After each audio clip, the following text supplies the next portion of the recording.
Berita Sumsel 24 jam hari ini.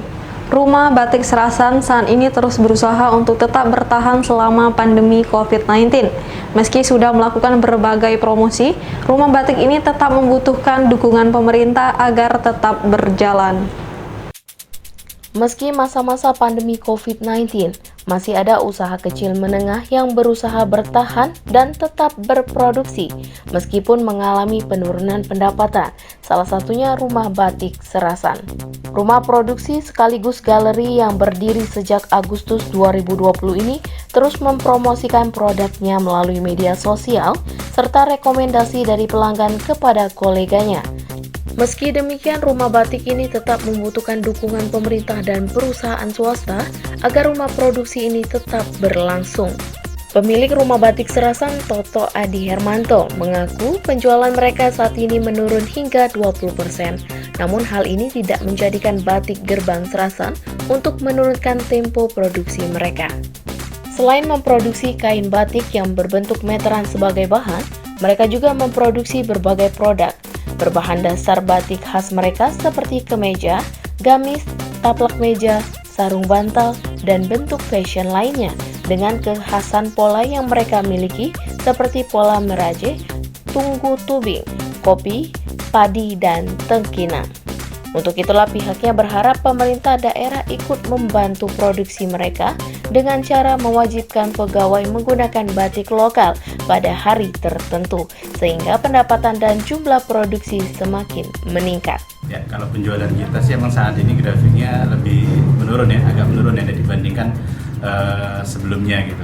Karena kemarin di awal-awal masih pertama kali buka di Januari, Februari, Maret itu cukup lumayan tinggi. Apalagi sekarang ini kan salah satu faktor penurunan ini kan dikarenakan kegiatan pemerintah itu turun. Karena target dan pasar kita saat ini baru ke pemerintahan atau dinas-dinas instansi seperti itu. Untuk tahapan promosi sendiri kami melalui media sosial yang jelas ya. Kita melalui Instagram, melalui Facebook, dan juga kita lebih banyak ke pendekatan personal. Dan kita juga mengandalkan dari referensi dari customer-customer yang sudah pernah membeli produk-produk kita seperti itu. Reporter dan juru kamera Ahmad Puadi, palpress.com. Pemirsa, seluruh warga Korem Garuda Dempo menyambut kedatangan Brigjen TNI Muhammad Naudi Nurdika Jumat kemarin. Tradisi penyambutan ini digelar setelah Brigjen Naudi resmi menjabat Komandan Korem 044 Garuda Dempo. Kedatangan Brigjen TNI Muhammad Naudi Nurdika disambut dengan tradisi penyambutan warga Korem 044 Garuda Dempo Jumat kemarin.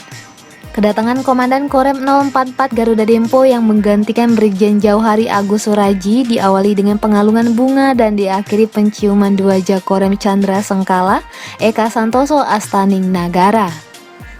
PJS Kapenrem 044 Gapo, Kapten Infanteri Mulyadi mengatakan Dwaja Korem merupakan lambang satuan. Adapun maknanya dalam melaksanakan tugas yang dibebankan oleh TNI AD, khususnya bidang teritorial, senantiasa bertakwa kepada Tuhan Yang Maha Esa, menjunjung tinggi Pancasila dengan pedoman hidup Sabta Marga dan Sumpah Prajurit, berteguh hati dan mengamalkan baktinya dalam membina wilayah untuk ditertibkan menjadi ruang, alat, dan kondisi juang yang tangguh. Sementara itu, Brigjen TNI Jauhari Agus Suraji mengaku banyak kesan selama bertugas sebagai Danrem 044 Gapo.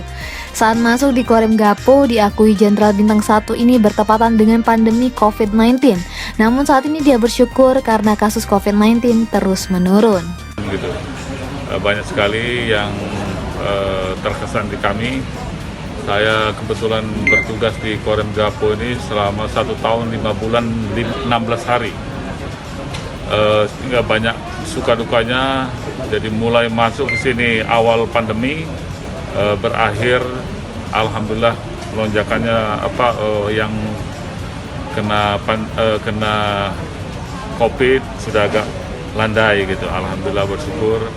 Yang kedua, kita juga alhamdulillah juga puji syukur kahutlah selama saya berada di Sumatera Selatan tidak ada hal-hal yang signifikan.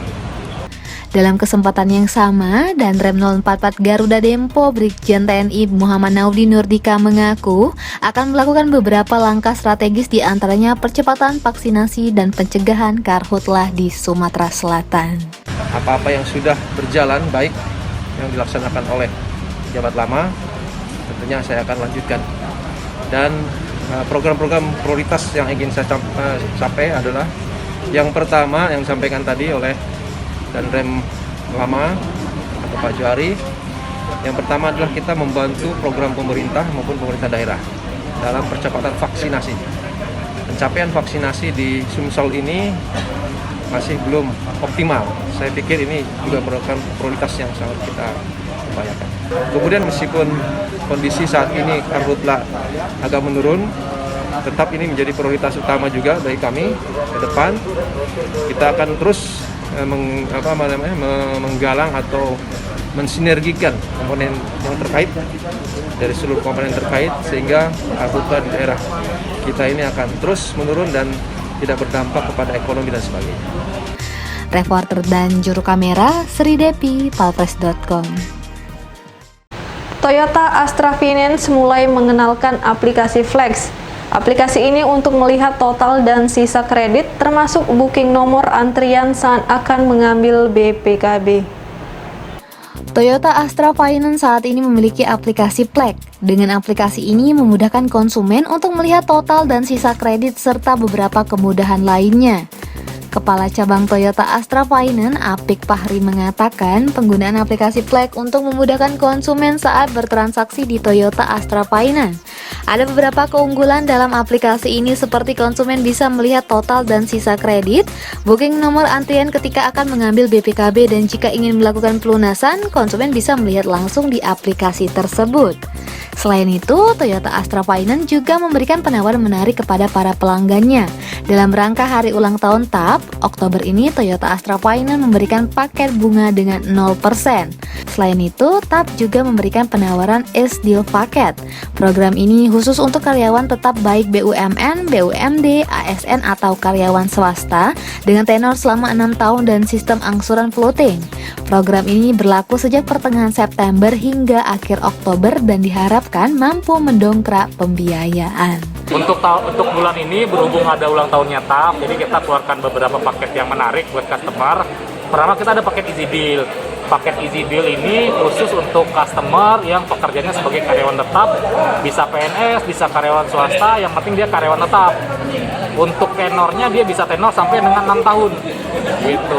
Unitnya itu bisa unit Yaris, kemudian Vios, Race, sama Ras. Tenor selama 6 tahun, kemudian nanti angsurannya berjenjang. Tahun pertama, tahun kedua angsurannya ringan. Nanti tahun ketiga, tahun keempat naik sedikit angsurannya. Tahun kelima, tahun keenam naik sedikit angsurannya. Jadi dengan tenor 6 tahun, otomatis angsurannya akan lebih murah. Gitu, khusus untuk karyawan tetap. Kemudian yang kedua, kita ada paket yang namanya itu paket special rate. Artinya paket ini untuk semua passenger, rate-nya itu ada 0% untuk tenor 6 bulan. Kemudian juga ada paket yang angsurannya ringan. Gitu, itu dua paket untuk di TAP kali ini. Kemudian di bulan ini kita keluarin aplikasi namanya aplikasi Flex. Aplikasi Flex ini khusus untuk customernya TAP. Pertama, dia bisa booking BPKB, kemudian dia bisa ngitung simulasi kredit. Kemudian kalau customer TAP ini dia punya referensi untuk customer baru, dia bisa dapat reward juga di sana. Reporter dan juru kamera Ella Sulistiana, palpres.com. Unit Pelaksana Teknis Badan Samsat Prabu Muli menggelar gebiar pajak berkilau emas. Dalam program ini, Samsat memberikan tabungan emas kepada 1.000 orang yang membayar pajak pertama. Berbagai inovasi terus dilakukan UPTB Samsat Prabu Muli untuk menarik wajib pajak agar melakukan pembayaran pajak kendaraan sesuai ketentuannya. Setelah sebelumnya meluncurkan program Samsat Corner, kini Samsat Kota Prabu Muli menggelar gebiar pajak berkilau emas. Kepala UPTB Samsat Kota Prabu Muli, Ariswan Naronim, mengatakan, pada program ini wajib pajak akan mendapatkan buku tabungan emas dari Penggadaian dengan syarat 1.000 orang bayar pajak pertama tanpa kuasa akan diberikan rekening emas dengan saldo awal Rp60.000. Selain itu, UPTB Samsat Prabu Muli mengadakan kegiatan rutin donor darah bagi wajib pajak. Donor darah dilaksanakan pekan pertama setiap bulannya. Kami beritahukan khususnya pada warga masyarakat Kota Prabu Muli, di program Oktober Ceria ini kami bekerja sama dengan PT Pegadaian Area Palembang. Itu bagi seluruh wajib pajak yang membayar pajak kendaraan bermotornya di Samsat Prabu Muli, kami berikan secara gratis tabungan emas yang bekerja sama dengan Pegadaian, yang mana saldonya kurang lebih senilai Rp60.000. Jadi bagi 1.000 wajib pajak pertama yang datang dan membayar pajak di pajak kendaraan bermotornya di Samsat Prabu Muli, kami berikan gratis tabungan emas dari PT Pegadaian. Itu tujuannya untuk apa? Tujuannya yang pertama, kami membantu masyarakat yang terkena pandemi ini, dan yang kedua ucapan terima kasih kami dan penghargaan yang setinggi-tingginya pada masyarakat Kota Prabu Muli yang sudah taat membayar pajak kendaraan bermotor. Reporter dan juru kamera Andre Palpres.com. Demikianlah berita Sumsel 24 jam hari ini. Untuk pemirsa Sumsel 24 jam, jangan lupa tetap menerapkan protokol kesehatan seperti menjaga jarak, mencuci tangan, dan menggunakan masker. Saya Sri Depi, sampai jumpa.